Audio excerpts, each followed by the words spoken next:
General advice. As we finish up this book, we, the authors of the book, would like to just give you some general pointers to help you as you continue, hopefully, your study of Russian. It's probably clear to you by now that the book that you have just finished is extremely introductory in nature. This is not an advanced book at all. The point of the book is to give you a gentle introduction to the Russian language so that you can have success as a beginner. One of the main things we try to accomplish in this book is to not frustrate you so that you quit. We try to give you little successes and little victories in each lesson so that you can keep chugging along and make gradual progress and enjoy learning without getting frustrated and quitting. After all, if you quit, you don't learn anything. So using our book to learn a little bit that you actually learn is much better than quitting and not learning anything. So at this stage of the game, you are still very much a beginner, but you're not just a complete beginner. Now you've been around the block once or twice. You know what a declension is. You know how to conjugate a present tense verb. You know what all the cases do. And also maybe you have practiced speaking along with the recordings, and you're starting to develop a sort of a glibness, a familiarity with how to say the various Russian phrases. Maybe you've spent lots of time listening to the recordings and you're starting to recognize different phrases by ear. So you're still a beginner, but you're off to a great start. And so with that being the case, we would like to give you a bit of advice as you go forward. And so one of the things we'd like to tell you here is to understand how the case system works.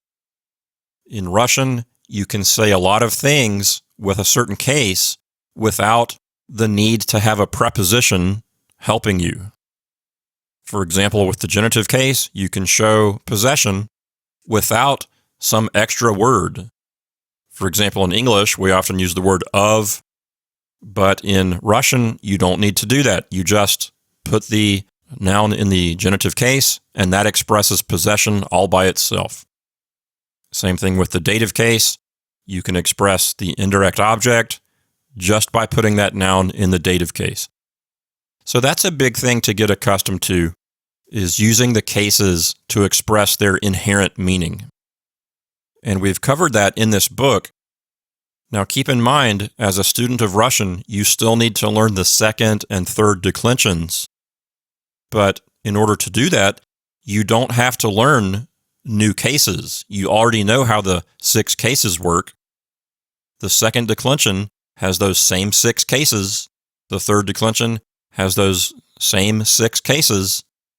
All you have to do now is learn the new endings for those declensions. The cases function exactly the same. You just have to learn the special endings to put on the nouns. So what this means is that when you start studying the second declension, you'll already have a big head start because you already know what the different cases do. You don't have to relearn what the genitive case is. You already know what the genitive case does. That's why in this book, we only focused on the first declension so that you could master that one declension and not get quite so confused as a beginner. But again, you'll have a big head start when you start to learn the other declensions. And the other really big thing we want to communicate to you is the importance of trying to speak the language. You know, a book can only do so much for you. A book can give you a vocabulary list, a list of forms, a list of the different forms of a verb. But memorizing things out of a book is really difficult. It's much better if you take the knowledge that you learn in the book and then try to actually use it in conversation. Memorizing words from a vocabulary list can actually be very frustrating. That's why in this book, we use very few words and we focus more on the forms, that is the morphology, rather than teaching you lots and lots of different words. But if you want to expand your vocabulary and learn lots of new words, the best way to do that is to have conversations in the target language. Have conversations in the language that you are trying to learn, whether it be Russian or any other language. And I have a quick story that I think will help illustrate this point. Recently, I was teaching an ancient Greek class at a local university.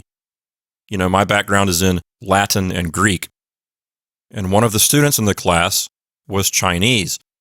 And so his first language was Chinese, and then English was his second language. So he was a student in my ancient Greek class.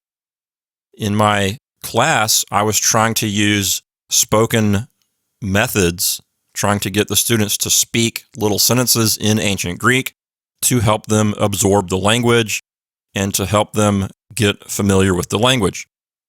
And I was describing to them the benefits they could get from trying to speak it instead of just read it.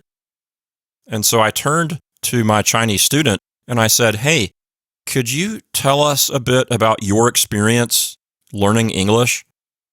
And I posed the question to him. I said, "What would it have been like if you were only allowed to just read English but never speak it?"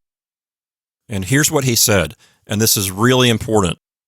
He said, "It's hard to remember the words if you don't speak them." And so that little piece of advice from my student, that is really worth its weight in gold. It really sums up a lot of the benefit you get from speaking a language. When you speak it over and over, you can use the words and actually use them to communicate something instead of just memorizing them from a list. So the best way for you to really improve your Russian is to get out there and speak the language and actually use the information that you know. And in doing so, you're going to see yourself really progress. Of course, these days, with all the materials that are online, there's just so much out there. For example, on YouTube alone, there are so many wonderful videos of different Russian speakers teaching you how to say various phrases. There are places online where you can go to have conversations with people, Zoom meetings, video conferencing. In today's internet-driven world, this kind of thing is so much easier than it used to be. So we would encourage you to get out there and try to speak the language. And with that, as we wrap up this book, we want to wish you the best, and we hope that this book really has been an enjoyable way for you to begin learning about this language. And we hope that you don't quit, but that you keep on going and continue to enjoy it throughout your journey of learning.